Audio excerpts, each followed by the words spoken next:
선곡 세계문학의 숲 20번째 강의입니다.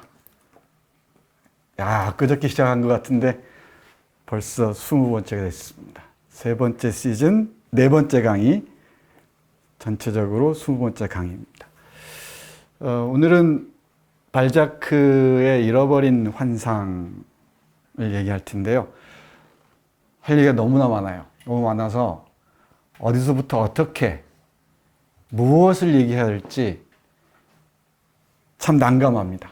근데 보는 관점에 따라서 정말 다양한 길이 있어요. 잃어버린 환상으로 들어가는 길이 있는데, 우리는 이 판타스마고리아에 홀린 나폴레옹의 후예 또는 후예들이라는 제목에 초점을 맞춰서 환상에 홀린 한 청춘의 몰락의 과정들, 환상에서 환멸로 치닫는 그런 젊은 초상을 보도록 하겠습니다. 예를 들면은 이 소설을 읽을 때 여러 가지 읽는 방법이 있는데, 30페이지쯤 보면은 우리의 주인공 중에 한 사람, 실질적인 주인공이죠. 이 류시앙이 그 브르주똥 부인의 살롱에서 시를 낭독하는 장면이 나와요. 모르셔도 돼요. 근데 그 시를 낭독하는데 류시앙이 선택한 시가 앙드레 세니에의 시입니다. 이거 따라해 보셔야 돼요. 앙드레 세니에. 앙드레 세니에. 잘 모르죠? 이게 번역들도 만나기가 쉽지가 않습니다. 이 앙드레 세니에는 이탈리아어로는 안드레아 세니에 이러는데, 이 안드레아 세니에는 움베르토 조르다노라는 이탈리아의 작곡가가 있습니다. 이 움베르토 조르다노라는 작곡가가 이 곡을 만든 오페라의 고향이 이탈리아죠. 이 오페라 안드레아 세니에의 모델입니다. 실존 인물입니다. 프랑스 혁명 때 실제로 32살에 단두대에서 사라진 그런 인물입니다. 프랑스 혁명과 예술가 또는 시인 얘기할 때 늘 언급되는 인물이에요. 그러면 이 시인을 류시앙이 왜 골랐을까? 류시앙과 다비드가 함께 앉아서 시 읽는 장면이 있죠. 그때도 프랑스어로는 앙드레 세니에의 시입니다. 근데 그 앙드레 세니에를 골랐다는 건 이 프랑스 혁명에 대해서 다비드와 류시앙이 동감 또는 공감하고 있다는 얘기이기도 하죠. 그러니까 앙드레 세니에의 그 정신적인 그 경로를 따라가고자 했던 것 같아요. 되게 뒤에 가면 이게 다 무너지죠. 전향하는 문제와 연결되는데, 이런 문제까지 포함해서 여기 나오는 마담 드 스탈 부인, 스타일 부인 많이 들어보셨나요? 독일론으로 유명한데, 스타일 부인의 장편 소설 코린나가 있습니다. 코린나.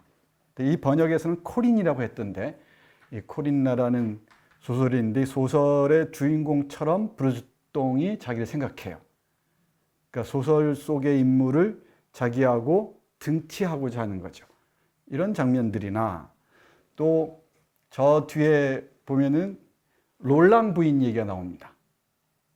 이 롤랑 부인 얘기만 가지고도 2시간 얘기해도 아마 모자랄 거예요. 개화기 때 라란 부인전 해서 번역이 되기로 했었는데, 이 롤랑 부인은 디롱드파의 실질적인 리더였습니다. 여성이었는데, 프랑스 혁명사에서 큰 정파가 3개쯤 있죠. 초기에는 자코뱅파, 디롱드파가 있었는데, 자코뱅파가 조금 급진적이고 디롱드파가 온건했습니다. 좀 보수적이었죠. 둘의 대결에서 자코뱅파가 이기죠. 로베스피에르 당통이 중심이 돼서, 그때 단두대에서 이슬로 사라진 여성이 바로 롤랑 부인입니다. 그 얘기가 나와요. 그리고 이 자코뱅파를 또 몰아친 게 산악파가 있습니다. 나폴레옹의 산악파에게 나오는데 그런 그 롤랑 부인이라는 한 사상가라고 할까요? 혁명가의 삶을 통해서도 이 소설을 조명해 보면은 대단히 흥미롭습니다. 그리고 좀 이따 보겠습니다만은 이 파리라는 도시 구성, 어떤 장소에서 어떤 장소로 옮기는가, 이 과정을 봐도 이 소설은 충분히 읽혀요. 그리고 서적상 문제, 언론 문제, 그리고 돈의 흐름 문제, 인쇄술 문제, 종이 개발 문제, 과학 문제, 모든 걸 아우르고 있습니다. 이 소설을 두고 자본주의 태동기에 자본주의의 모순과 문제점을 정확하게 지적한 작품이라고 얘기를 하죠. 그러니까 자본주의 출발 지점에서 자본주의가 인간과 사회를 어떻게 장악해 가는가, 그러니까 비인간화하고 비사회화하는가, 사회를 완전히 갈갈이 찢어놓는다는 얘기죠. 그런 문제들을 다 안고 있습니다. 이런 잃어버린 환상으로 들어가는 길은 아주 다양하다는 점을 염두에 두고 일단 우리는 이 판타스마고리아에 홀린 나폴레옹의 후예, 그 중에서도 르시앙을 집중적으로 보도록 하겠습니다. 이 번역은 이거밖에 없어요. 이철 선생 번역밖에 없는데 몇 년 전에 이게 1999년 본이고요. 제가 갖고 있는 건 개정판이 나왔습니다. 아마 개정판에서는 오타나 오식들, 발음 표기들 이런 걸 좀 바꾼 것 같습니다. 자, 장소부터 보죠. 여기서 시작합니다. 앙굴렘이라는 곳이죠. 샤랑뜨 강이 흐릅니다.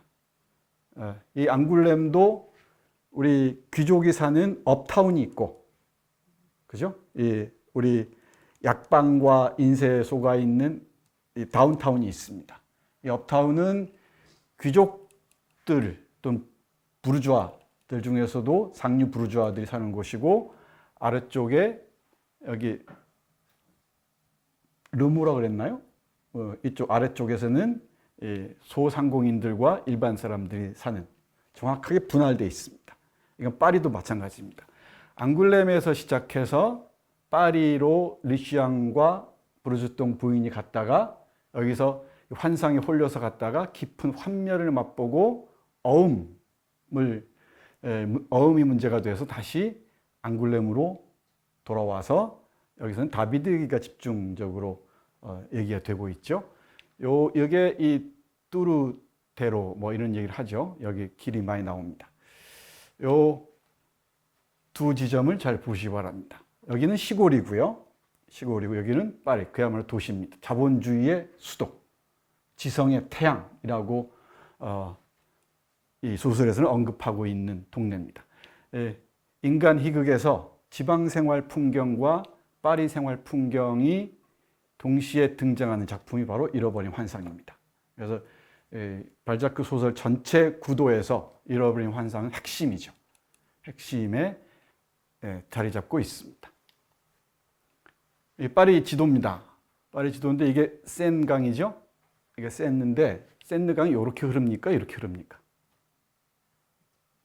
이쪽으로? 이렇게 흘러야 맞은 것 같이 이렇게 낮아지니까. 근데 이쪽에서 흘러요, 이렇게. 이쪽에서 기원해서 이렇게 꾸불꾸불 위로 북해 쪽으로 갑니다. 그러니까 이렇게 여기서 보면은 이쪽이 왼쪽이죠. 이쪽이 왼쪽이죠. 여기가 시떼 섬이고요. 시떼 중심, 우리 여의도 같은 곳이죠. 여기서 시티라는 말이 시작됐습니다. 시떼 섬이 있고 여기에 뽕네프 다리가 여기에 있습니다. 여기에 뽕네프 다리입니다. 우리 르시앙이 건너는 다리 있죠. 그리고 이렇게 보면은 항상 강이 흐름을 따라서 봐야 돼요. 흐름이 이렇게 흐르니까 이렇게 보면 이쪽이 왼쪽이죠. 남쪽인데 왼쪽이죠. 이쪽이 북쪽인데 오른쪽이죠. 그래서 이쪽을 센강 좌안, 이 안자, 강 안자 써서 센강 좌안. 이것도 모르고 파리 가셨어요? 아, 파리 안 가보셨구나. 나는 가봤습니다. 그러니까 모르고 가면은 이게 뭔 얘기인지를 몰라요. 이 공간 배치가 대단히 중요합니다. 어떻게 이동하는지가. 이쪽 센강 좌안 쪽, 좌안이 있고 우안이 있는데 이 좌안 쪽은 그 유명한 까르띠에 라땡이 있어요. 라땡 구역. 영어식으로 라틴 구역 이러는데 라땡 구역이 있는데 여기가 소르본이 있고 여기 뭐 올세가 있고 하는 곳입니다. 여기는 문학, 예술, 뭐 카페 가 곳곳에 있는 곳이죠. 파리 하면 주로 여기입니다. 여기 이쪽 센강 좌안 쪽을 얘기를 해요. 여기는 그러니까 혁명이 싹튼 곳이기도 하죠. 카페를 중심으로 해서 여기에 그리고 이 젊은이들 그리고 세상을 바꾸려고 하는 많은 지식인들이 모이는 곳이 여기입니다. 우아는 이제 주로 귀족들이나 상류 부르주아들 또는 이쪽 우안을 따라서는 주로 여기 나와 있는 증권회사 이런 것들이 쭉 늘어서 있습니다. 여기서 동선을 잘 봐야 돼요. 생미셸 다리를 건너고 퐁네프 다리를 건넜는데 건너봤어야지 알지. 왜 이렇게 건너는지 거기에 장소가 어떻게 바뀌는지 그러니까 살롱이나 이런 귀족들의 자리는 센강 우안이에요. 이쪽 가난한 사람 사는 곳은 센강 좌안입니다. 이쪽에 우리 르시앙이 사는 곳은 요 구역 라틴 구역입니다. 여기는 라틴 구역이라고 얘기하는. 그리고 생제르맹이 이쪽에 있는데 이건 생제르맹이 좌안인데 여기는 귀족들의 저택들이 많이 있다고 해요. 조금의 차이는 있겠죠. 차이는 있습니다. 그래서 쉽게 기억하시려면은 센강 좌안은 좌파들, 센강 우안은 우파들. 이렇게 이해하시면 쉬워요. 그러니까 프랑스 혁명을 둘러싸고 이 혁명파, 그러니까 나폴레옹파가 있고 보나파르트파라 그러죠. 왕당파가 있죠. 또는 자유주의파 그리고 왕당파 이런 세력들이 있죠. 이쪽은 주로 혁명파, 자유주의파. 이쪽은 주로 왕당파, 귀족들. 됐죠?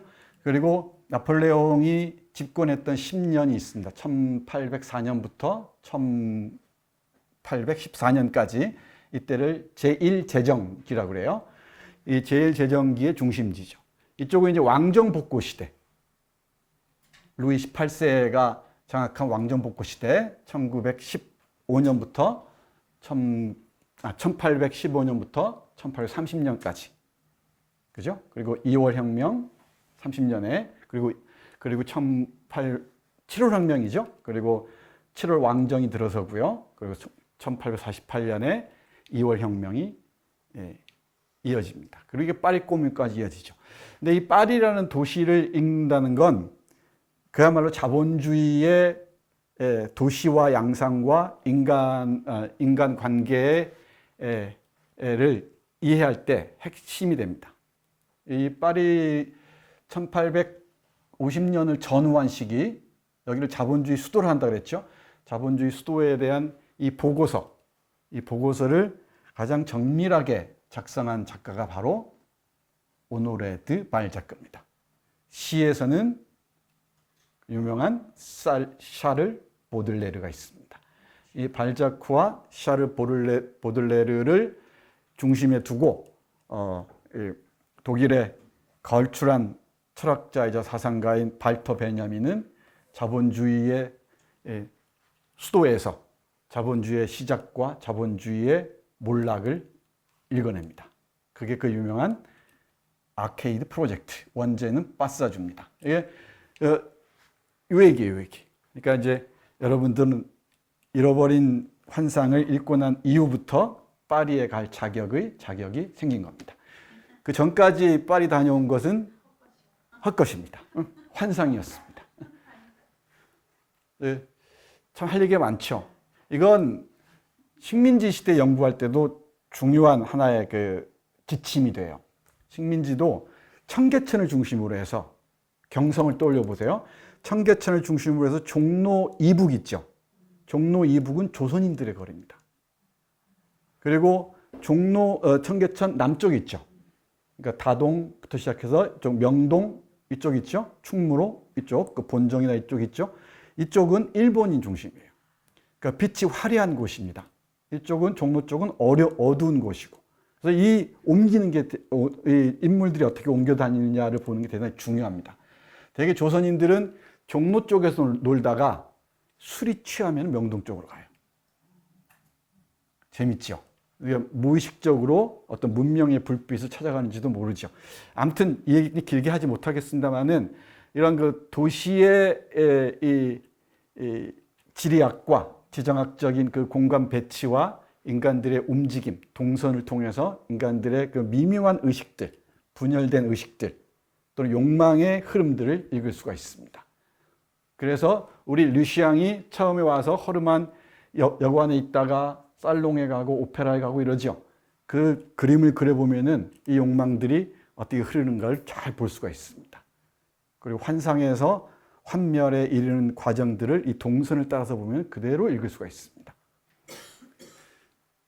이게 1820년대에 나온 파리 지도입니다. 이게 또 자본주의를 얘기하지 않을 수가 없는데, 인쇄자본주의를, 이게 1784년에 나온 에이프릴 4월이죠. 그죠? 잉디 하니까 목요일입니다.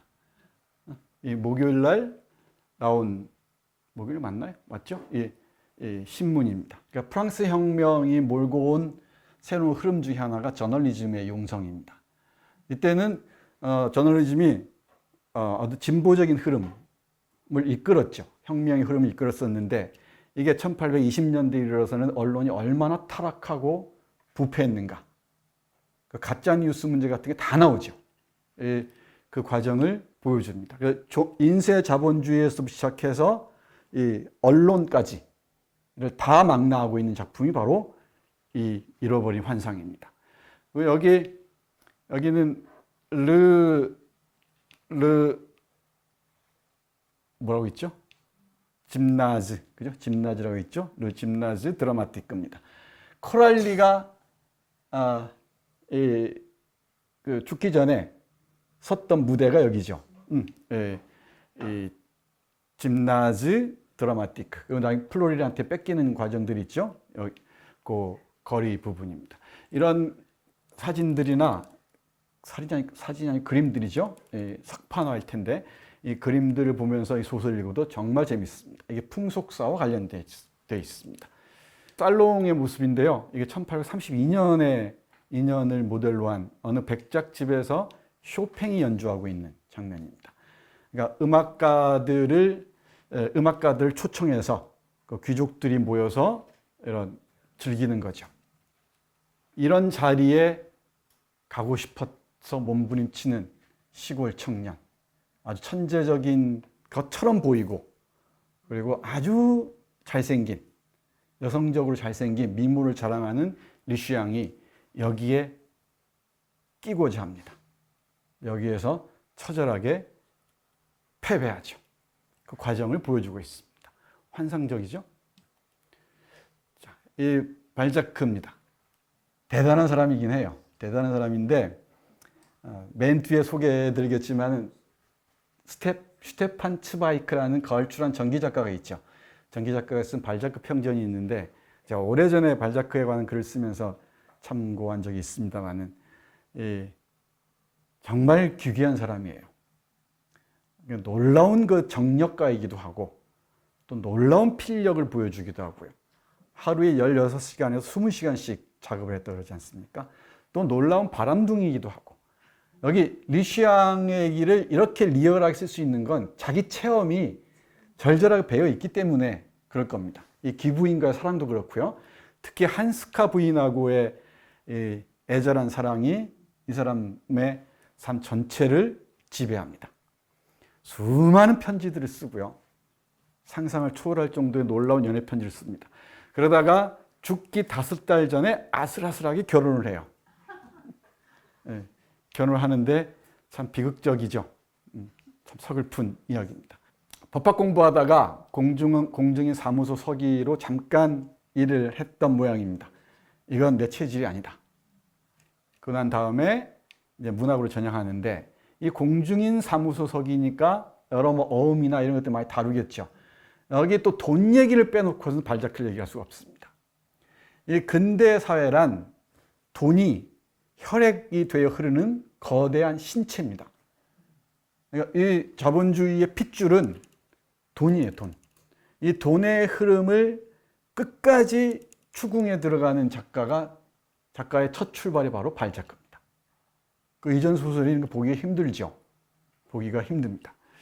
여기 1799년을 얘기했습니다만은 이 프랑스 19세기 프랑스 문학의 소설 문학의 황금기를 이끈 4명의 작가를 꼽으라면은 맨 앞에 스탕달이 있습니다. 스탕달이 가장 나이가 많아요. 1783년생입니다. 그리고 두 번째가 발자크입니다. 1799년. 이 1799년이 기억할지 모르겠는데 찰스 디킨스가 태어난 해입니다. 맞나요? 그리고 러시아에서는 푸시킨이 태어난 해입니다. 발자크가 맞는지 모르겠는데, 이 찰스 디킨스가 한번 확인해 보십시오. 그러니까 이 영국과 프랑스와 러시아의 19세기 소설 문학의 황금기를 이끈 세 인물이 거의 이 시기입니다. 이 발자크, 그리고 푸시킨, 그리고 찰스 디킨스. 그러니까 물론 러시아 문학은 따로 얘기하겠습니다만은 러시아에서는 푸시킨의 뒤를 이어서 고골이 등장하고요. 그 다음에 뚜로겐예프가 1818년생이라고 그랬죠. 뚜로겐예프가 1818년생. 칼 막스하고 동갑입니다. 그리고 1821년에 도스토옙스키가 태어납니다. 그리고 그로부터 8년 후인가요? 1828년에 톨스토이가 태어납니다. 그 기라성 같은 작가들이 이 시기에 거의 함께 살았습니다.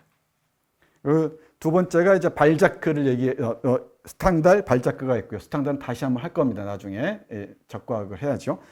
그리고 빅토르 위고가 있습니다. 1802년생인데 문학적으로는 빅토르 위고가 훨씬 더 거물이었어요. 맨 앞에 헌사가 빅토르 위고에게 바치는 겁니다.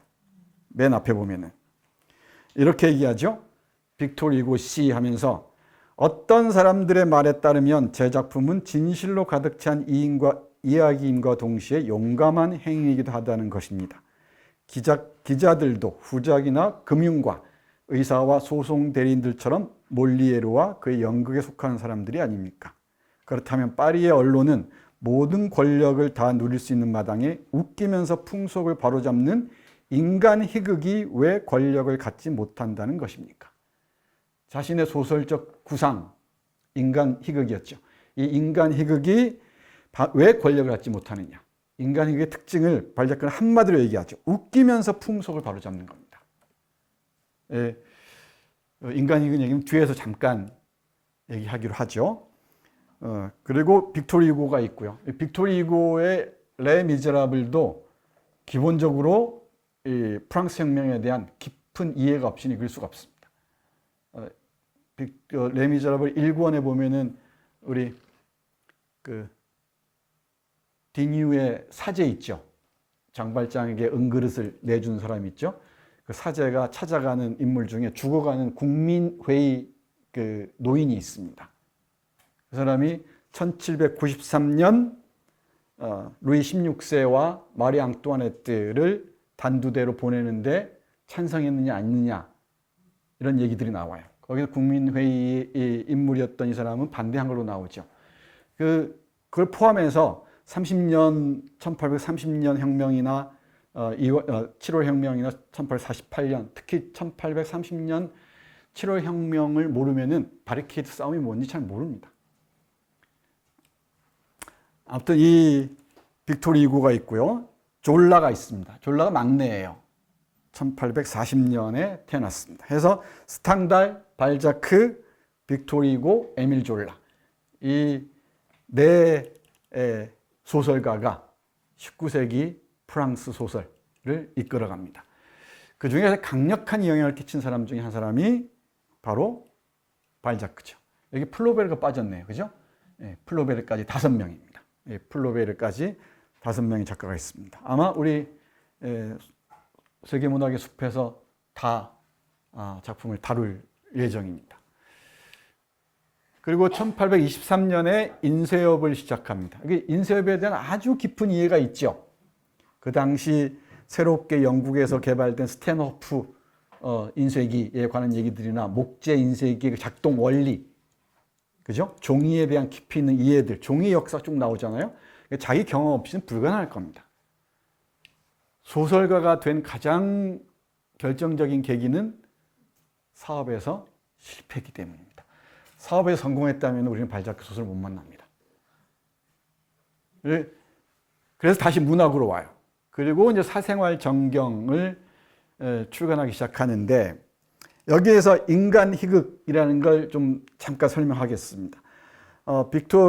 이 발자크는 자신의 소설들을 영어로 하면 휴먼 코미디, 이 프랑스로 하면은 라 코메디 위멘느라고 해서 인간 희극으로 다 모으려고 했어요. 그래서 145~6편을 구성하고 있었는데 완성한 것은 92편쯤 된다 그럽니다. 연구자들 따라 좀 다르긴 한데, 이 인간 희극 시리즈에 90편이 넘는 작품이 포진되어 있는 거죠. 얼추 이해 갔죠? 단편 소설부터 대장편 소설까지 92편 그 위아래로 포함되어 있습니다. 이건 에밀 졸라의 르공 마카르 총서하고 얘기할 때 늘 함께 얘기를 합니다. 여기 이 세부 내용을 잠깐 보면은 이 사람은 소설로 풍속사와 철학의 문제까지를 다 아우르겠다 얘기해요. 그러니까 역사나 철학이라는 게 사실은 앙상하다는 거죠. 역사는 사실들의 목록의 나열에 지나지 않고, 철학이라는 것은 구체성을 상실한 앙상한 관념에 지나지 않는다. 그 모든 것을 아우르면서 우리 인간 삶의 풍경들 다 보여주겠다는 거지. 그러니까 물질적 삶부터 시작해서 정신적 삶까지를 소설을 통해 다 보여주겠다. 그 소설론이 개진되는 게 바로 잃어버린 환상입니다. 그건 뒤에서 잠깐 볼게요. 근데 그러면서 이 안에 세 개로 크게 나뉘어요. 하나가 풍속사. 풍속사가 있고, 두 번째가 분석적 연구. 그죠? 분석적 연구에 철학적 연구인데, 철학의 절대 철학인가? 이게 다 들어가죠. 그 다음에 분석적 연구에서, 맞죠? 철학적 연구, 분석적 연구다. 풍속사, 철학적 연구, 분석적 연구, 이게 크게 세 카테고리로 나누고, 철학적 연구에 철학에 관한 소설들이 있고요. 이건 나중에 이건 계몽주의 철학을 이어받은 겁니다. 우리 계몽주의 사상가들 하면은 장자크 루소나 볼테르나 계속 언급되는, 그리고 디드로나 몽테스큐에나 이런 사람들 얘기하죠. 이 사람들 얘기할 때 되게 철학이나 사회학의 고전들을 떠올립니다. 근데 이 사람들은 기본적으로 소설가들이었어요. 장자크 루소마에도 이 신 엘로이즈라는 그 연애 소설의 걸작을 쓰고요. 그죠? 그리고 볼테르의 철학 소설들, 그리고 디드로의 라모의 조카 같은 걸작들이 있습니다. 그리고 몽테스큐에도 우리는 법의 정신만 알고 있는데, 몽테스큐의 페르시아인의 편지 같은 것들은 소설입니다. 서간체 소설이죠. 이 소설을 통해서 이 18세기 인민들을 계몽하고자 했던 것이죠. 이걸 철학소설이라고 붙였었어요. 철학자들이 쓴 소설이죠. 그리고 여기에 월터 스콧의 영향이 강하게 엿보이죠. 여기 월터 스콧은 영국의 스코틀랜드 출신의 대역사 소설가죠. 낭만주의 역사 소설가인데, 여기에서 우리 르시앙도 월터 스콧을 흉내내서 샤를 9세의 궁수라는 소설을 쓰는 걸로 나오죠. 그걸 우리의 누굽니까? 친구 누굽니까? 다르테즈가 혹독하게 비판하죠. 월터 스콧을 흉내내서는 안 된다. 지금 여기에 이야기를 할 수 있어야 된다는 거죠. 지금 여기에 역사를 쓸 수 있어야 된다는 겁니다. 이게 이제 발자크가 월터 스콧을 받아들이되 비판적으로 수용한 거죠. 오래전 과거 얘기를 하는 게 아니고 월터스코스 뭐 아이번호니 하는 전설들을 많이 얘기를 하니까 지금 여기를 기록하는 게 바로 역사가 된다는 거죠. 이게 풍속사라고 얘기했던 겁니다. 이건 한국에서는 30년대에 걸출한 소설가인 박태원이 보여주죠. 이게 고현학이라고 해서 고고학이 아니고 고현학입니다. 지금을 연구하는 학문으로서의 소설이죠. 그러니까 일본을 경유해서 들어오는 그 고현학을 자기 소설의 창작 원리로 삼습니다. 흥미로운 지점입니다. 풍속사 연구에서 이제 뭐가 있냐면은 사생활 정경, 사생활들, 고려 영감 같은 겁니다. 그리고 지방생활 정경, 지방생활들 다룬 거예요. 골짜기 백합인 거 떠올리실지 모르겠습니다. 조금 너무나 달아서 읽기가 힘든 연애소설이 있습니다. 그리고 파리생활 정경. 이게 지방생활 정경과 파리생활 정경이 핵심인 것 같아요. 제가 보기에는. 그리고 뭐 정치생활 정경, 군대생활 정경, 전원생활 정경 이런 게 있는데 여기 핵심은 사생활 정경, 지방생활 정경하고 파리생활 정경입니다. 근데 이 지방생활 정경에서 지방생활의 모습과 파리생활의 모습이 함께 어우러지면서 파리생활로 넘어가는 그 경계에 있는 작품이 바로 잃어버린 환상입니다. 그래서 이 한스카에게 보낸 편지에서도 그렇고 여러 군데서 얘기를 하죠. 발자크가. 잃어버린 환상이야말로 휴먼 코미디의 인간 희극의 중심이다 라고 얘기를 합니다. 그리고 철학적 연구가 있고요. 그리고 분석적 연구가 있습니다. 결혼의 생리, 기자의 생리 이런 게 있는데 소설도 있고 에세이도 있고 그렇습니다. 기자에 대한 발자크의 태도는 통렬하죠. 요즘 기자들이 읽으면 뜨끔뜨끔할 거래 아마. 어떻게 19세기 초반이죠, 초반. 30년대에서 40년대 이 초반에 기자들의 생리를 이렇게 적확하게 읽어낼 수 있을까? 이게 통찰력이죠. 대단한 통찰력입니다. 여기서부터 이제 인간 희극이 전체적으로 구상이 됩니다. 그리고 사라지는 다 번역됐습니다. 미지의 걸작. 이런 짤막한 소설인데 상당히 흥미진진합니다. 환상성과 함께. 그리고 자기가 댄디가 돼요. 멋쟁이 파리쟁이 됩니다. 여기서 우리 리시앙이 온갖 빚 내서 양복 사고 넥타이 사고 수건 사고 하는 장면들이 있죠. 그 댄디가 되는 장면들이 있는데 자기 경험인 것 같아요. 그러니까 빚을 질 수밖에 없지. 그러니까 평생 이 빚에 시달려요. 도스토옙스키도 그렇고 발자크도 그렇고 둘을 골방으로 몰아넣어서 소설을 쓰게 한 핵심적인 힘은 빚이었습니다. 그러니까 빚을 안 지면 훌륭한 작가가 안 되는 모양이에요. 아무튼 그렇습니다. 그리고 이 한스카 부인과의 교제, 이건 너무 할 얘기가 많으니까 이 정도만 할게요. 평생 동안 사랑했던 여성입니다. 루이 랑베르, 이게 다 번역됐습니다. 의제니 그랑데 절대의 탐구, 이건 철학적 연구에 포함되는 작품이죠. 그리고 강도 높은 작업과 사교육의 생활, 돈 쓰니까 빚지니까 작업해야겠죠. 하루에 16시간, 20시간씩 작업한 장면들이 실제로 나옵니다. 정말 찍어내듯이 무지막지하죠. 그리고 그러니까 이런 소설 쓰죠. 근데 놀랍지 않습니까? 읽다 보면 어떻게 이렇게 써낼 수가 있을까? 다 손으로. 꿈도 못 꾸겠습니다. 그리고 고려 영감을 출간하고요. 빚쟁이들에게 쫓겨서 이사합니다. 이것도 우리 류시양 얘기와 아주 비슷하죠? 그리고 골짜기의 백합 출간하면서 대중 낭독을 시작하고 디킨스도 그랬었죠? 이 낭독을 통해서 자기 소설들을 알립니다. 그리고 잃어버린 환상을 37년에 착수해서 44년쯤에 간행이 됩니다. 이게 좀 드나들면 있는데 대략 요 무렵 7년에서 6년에서 7년 정도의 시간이 걸립니다. 그리고 이걸 이어받는 게 창부들의 영광과 비참입니다. 맨 마지막에 보면은 리시앙의 다음 파리에서 만나자 이런 얘기 나오죠. 보트랭에게 자기 영혼을 팔고 난 다음에 이제 파리로 가죠. 파리로 갈 것이다. 후속작을 기대한다는데 바로 이건데 이게 한국에 번역이 안 돼 있어요. 이건 제가 못 읽었습니다. 이거 조만간 번역해 줬으면 좋겠는데 아주 훌륭한 작품이라고 합니다. 그래서 일테면은 고려 영감과 잃어버린 환상과 창부들의 영광과 비참, 이게 보트랭 3부작이라고 얘기합니다. 그러니까 인간 희극에는 고리영감에 나왔던 인물이 잃어버린 환상이 나오고 그래요. 살짝. 대표적인 게 라스티니악. 고리영감의 주인공이 라스티니악이죠. 라스티니악을 모르는 표정들이네 다.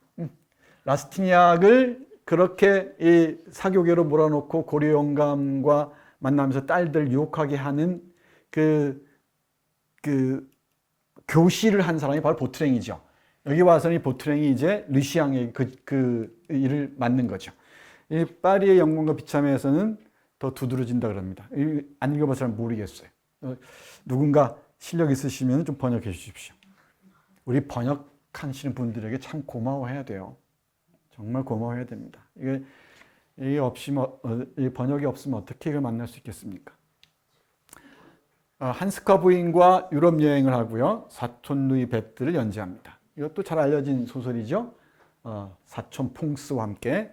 그리고 드디어 결혼을 하는데 결혼하면서 여러 가지 일화가 있습니다. 이런 얘기들은 여러분들이 그냥 감당하십시오. 5달 만에 파리에서 사망을 합니다. 서럽습니다. 이 정도로만 보겠습니다. 우리 발자크 얘기는 휴먼 코미디 라 코메디 위멘입니다. 발자크의 작품들의 소개죠. 이렇게 쭉쭉 나와 있습니다. 한국엔 대략 제가 가지고 있는 건 보니까 대략 20종쯤 나와 있는 것 같아요. 다 찾아보지 못했는데 제가 발자크 컬렉션에 있는 건 대략 20권쯤 됩니다. 요즘에 십상민당 이야기나 이런 게 거의 좋은 책들이 나오기 시작해 사라진느 이런 것들 나오고 있습니다. 근데 혹시 그 다이시지에라는 중국계 프랑스 작가가 있는데 다이시지에가 쓴 발자크와 반지르라는 중국 소설 우리 읽었던가요? 거기에서 나오는 그 작품들 중에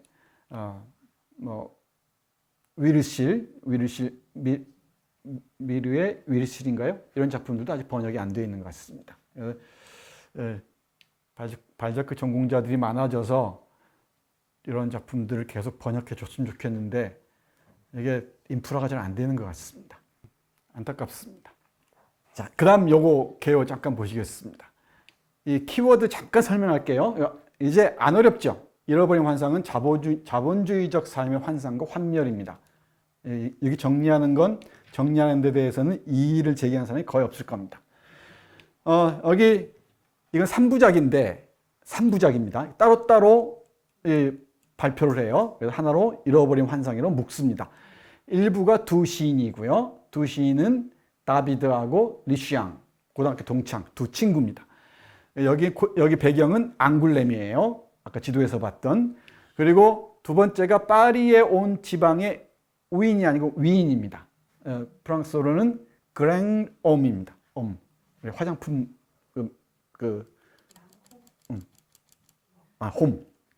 롬 있죠, 롬. 남자, 위대한 그랜드맨, 그레이트맨 이런 정도 되겠죠. 파리에 온 지방의 위인. 이게 이제 르시앙이 파리에 왔습니다. 결투 비슷하게 해서 바르주통 부인의 남편이 좀 약간 모자란 남편이 있죠. 바르주통이 자기 아내의 명예를 위해서 결투해서 한 사람을 죽이고 난 다음에 파리로 도망을 치죠. 둘이 도망을 쳐서 온 다음에 파리 얘기입니다. 이게 분량상 반 이상이에요. 이게 중심입니다. 그러니까 잃어버린 환상 얘기할 때 많은 사람들이 이 얘기를 많이 합니다. 두 번째, 파리에 온 지방의 위인.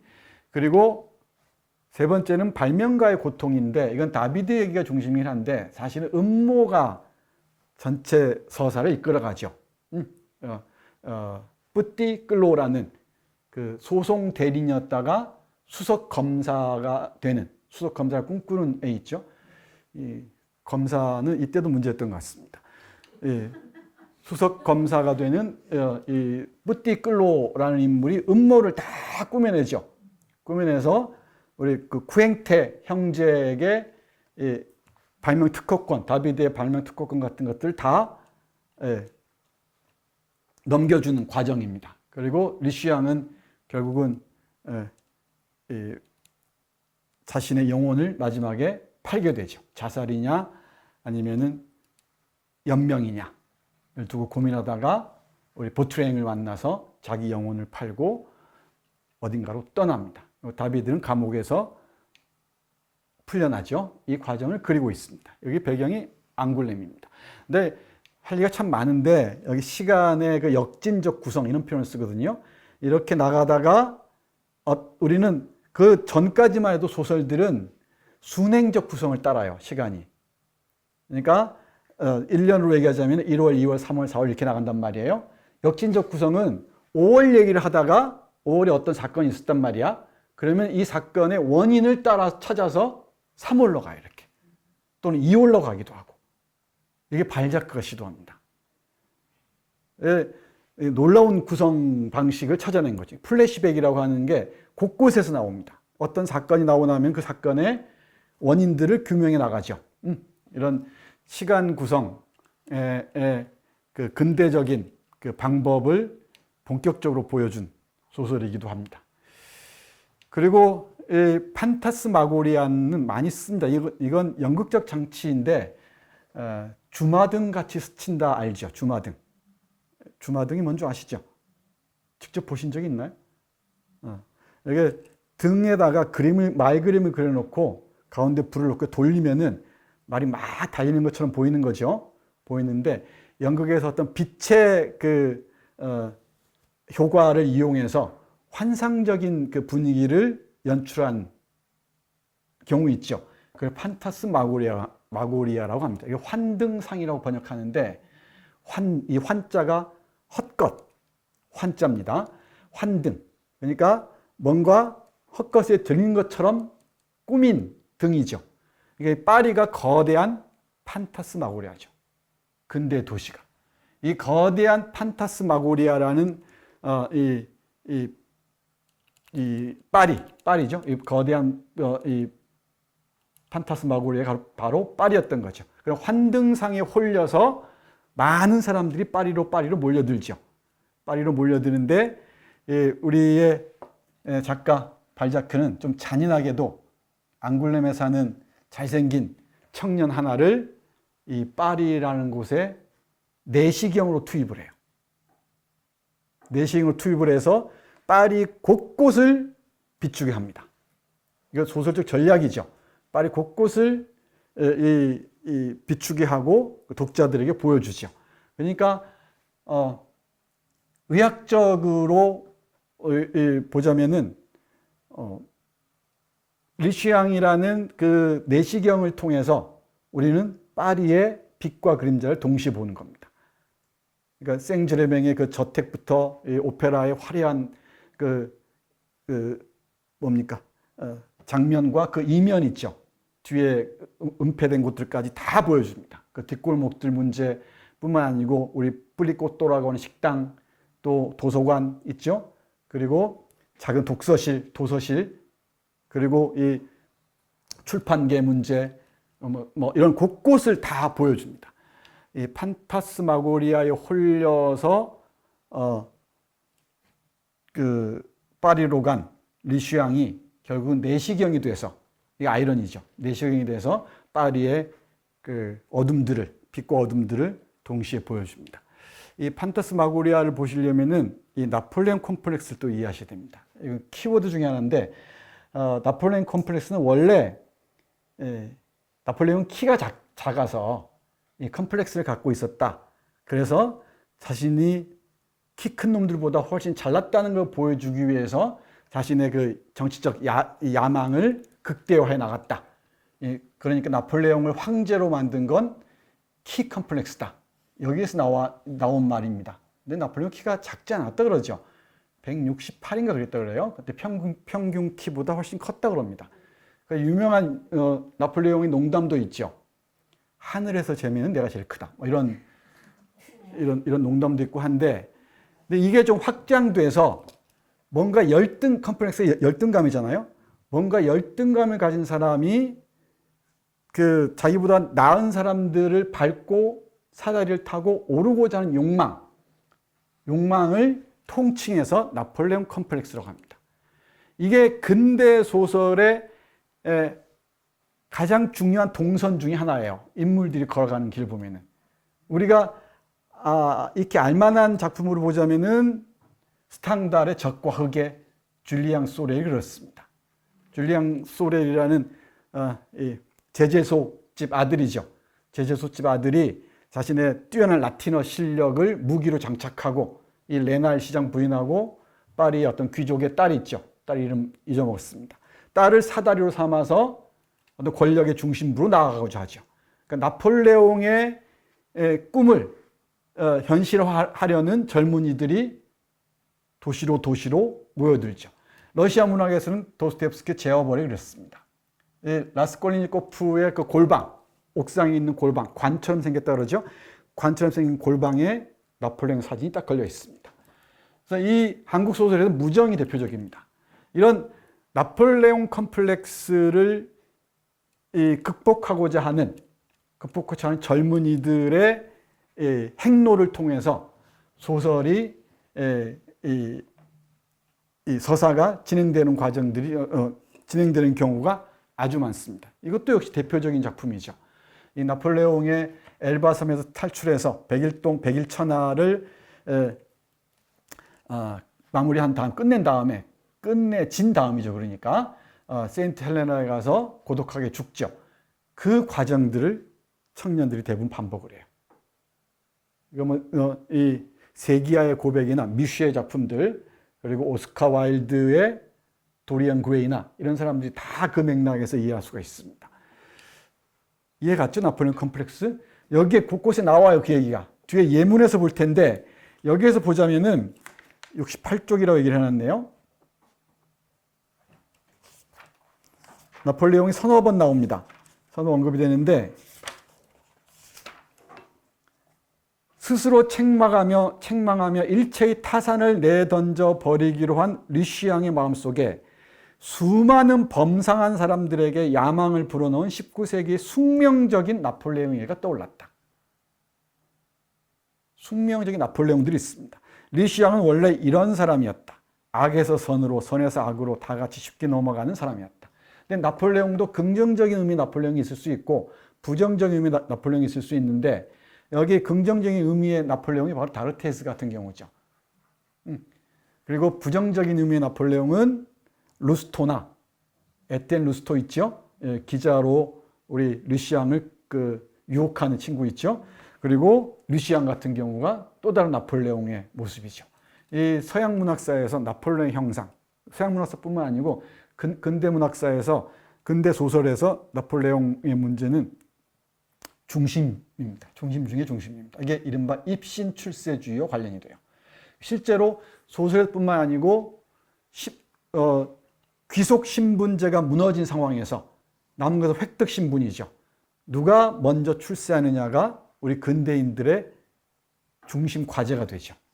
어떤 식으로든 나폴레옹의 욕망을 내면화하고 있었던 겁니다.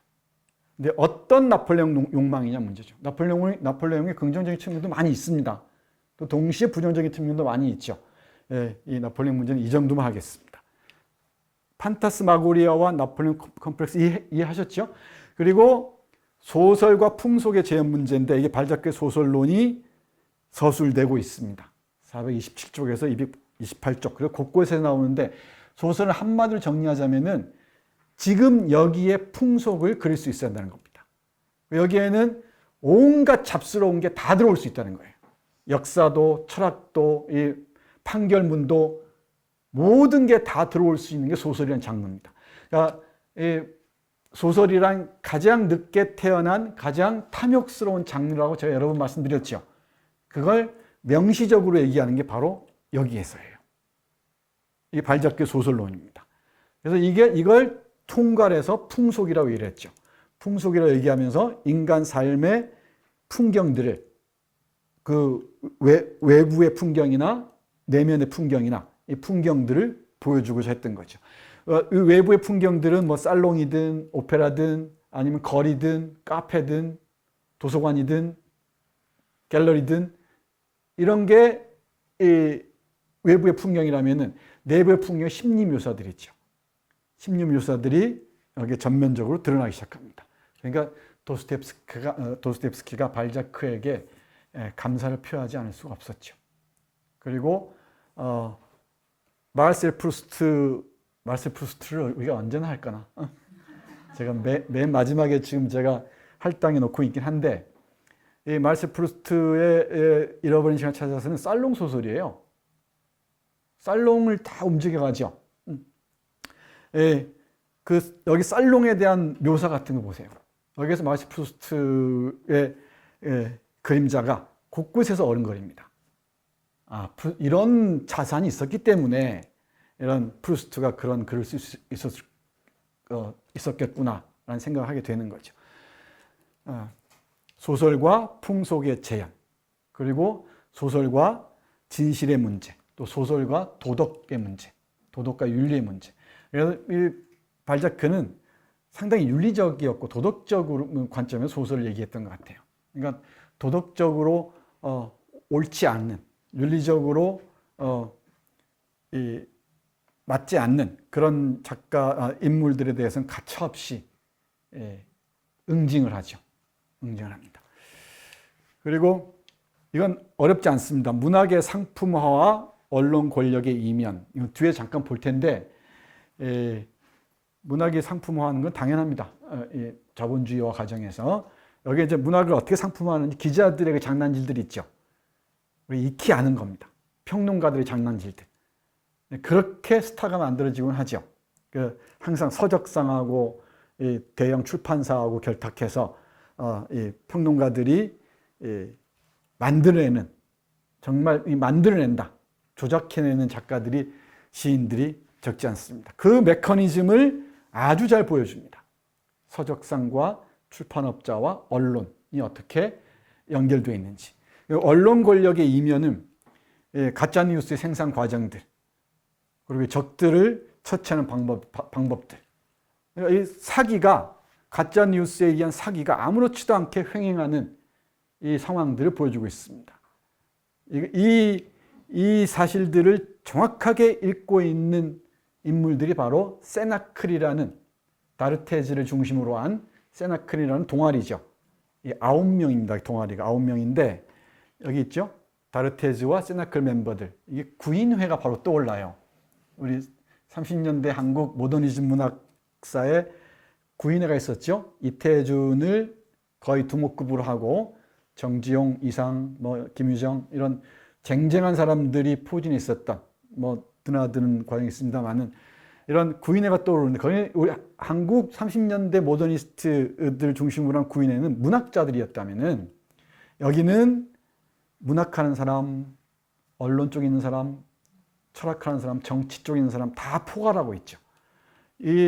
여기에 다르테즈와 세나클의 멤버들에게서 발자크는 프랑스의 희망을 봤던 것 같습니다.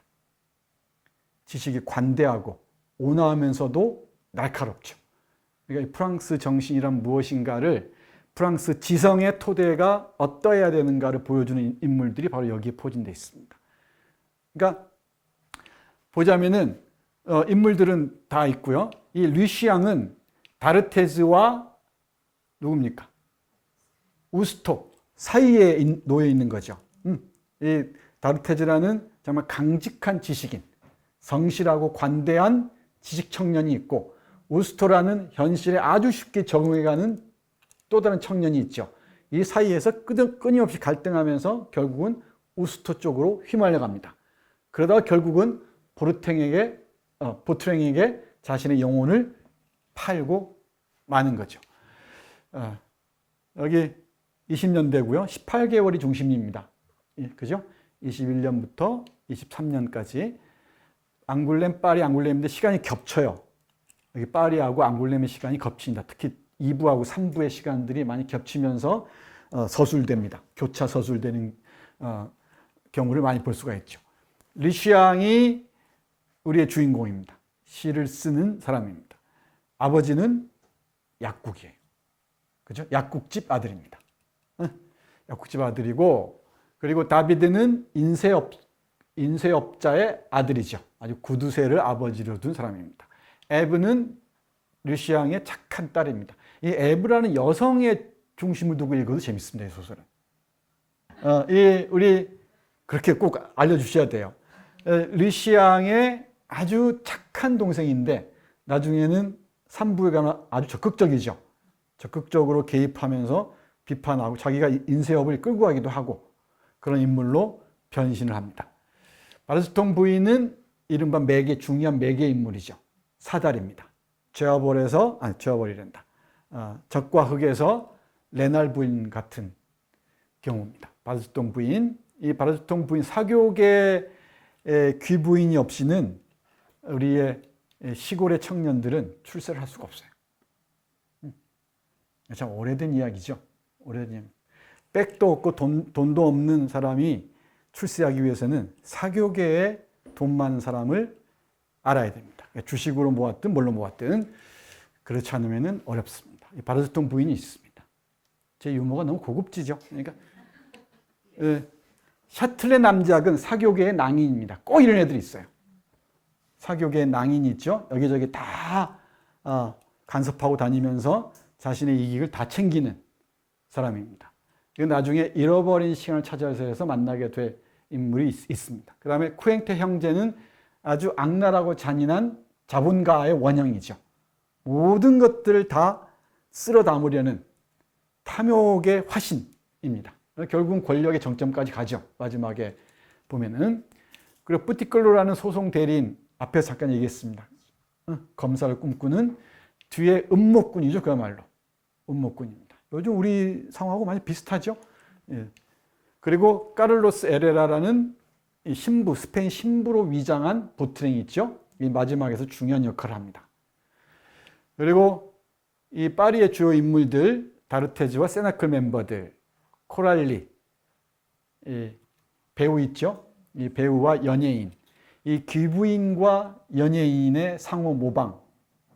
이 문제는 한국에서는 기생과 여학생의 상호 모방으로 변환되게 하는데 이것도 흥미롭습니다. 사생활의 역사와 관련해서 보자면은 이런 이 여배우들이나 고급 매춘부들의 정치적 영향력은 막강했죠. 막강했습니다. 이건 에밀 졸라의 나나 같은 걸 보시면 됩니다. 그리고 루스토라는 인물이 있었죠. 다르테즈와 루스토 사이에 있는 르시앙, 파리에서 이거 잘 보시면 됩니다. 피노, 언론의 편집자 이런 사람이죠. 이 블롱데도 기자죠. 나탕, 작가이면서 기자입니다. 바르베, 서적상, 도리아, 출판계의 황제. 얘들이 이제 뒤에 이면에 인쇄부터 시작해서 서적, 출판, 언론, 정치 이런 판들을 다 보여줍니다. 이런 구석구석을 돌아다니면서 우리의 내시경 르시앙은 다 그걸 독자들에게 비춰주는 거죠. 줄거리를 굳이 얘기하지 않아도 얼추 그림이 그려지죠. 어떤 얘기인지 짧게 말씀드리면은 앙굴렘이라는 지방 도시에서 그나마 똘똘하고 잘생겼던 한 청년이, 르시앙이라는 청년이 바르주통이라는 좀 허영심으로 가득한